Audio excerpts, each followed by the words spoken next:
خاتم الانبیاء والمرسلین حضرت محمد رسول اللہ صلی اللہ علیہ وآلہ وسلم کا ارشاد پاک ہے، جو شخص ثواب کی نیت کر کے دونوں عیدوں میں جاگے اور عبادت میں مشغول رہے، اس کا دل اس دن نہ مرے گا جس دن سب کے دل مر جائیں گے، یعنی فتنہ و فساد کے وقت جب لوگوں کے قلوب مر جائیں گے اور اس کا دل زندہ رہے گا، اور ممکن ہے کہ سور پھونکے جانے کا دن مراد ہو کہ اس کی روح بے ہوش نہ ہوگی۔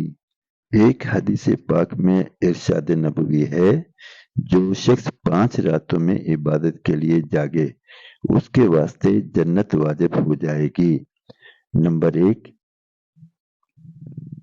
8ویں ذی الحجہ کی رات۔ نمبر 2، 9ویں ذی الحجہ کی رات۔ نمبر 3، 10ویں ذی الحجہ کی رات۔ نمبر 4، عید الفطر کی رات۔ نمبر 5، شب بارات یعنی 15 شعبان کی رات۔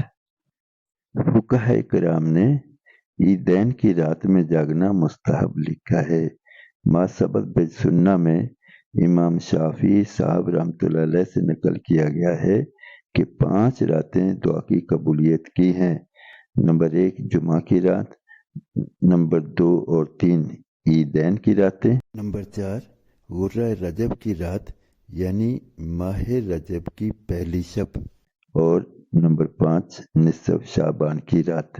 حضرت عبداللہ بن عمر رضی اللہ عنہ نبی مکرم صلی اللہ علیہ وآلہ وسلم سے روایت فرماتے ہیں کہ قیامت کے دن حق تعالی جل شانہ ایک مومن کو اپنے قریب بلا کر اس پر پردہ ڈال کر کہ کوئی دوسرا نہ دیکھے، اس کی لغزشوں اور سیئات یاد دلا کر اس سے ہر گناہ کا اقرار کرائیں گے، اور وہ اپنے گناہوں کی کثرت اور اقرار پر یہ سمجھے گا کہ اب ہلاکت کا وقت قریب آ گیا، تو ارشاد ہوگا میں نے دنیا میں تجھ پر ستاری فرمائی ہے تو آج بھی ان پر پردہ ہے اور معاف ہیں۔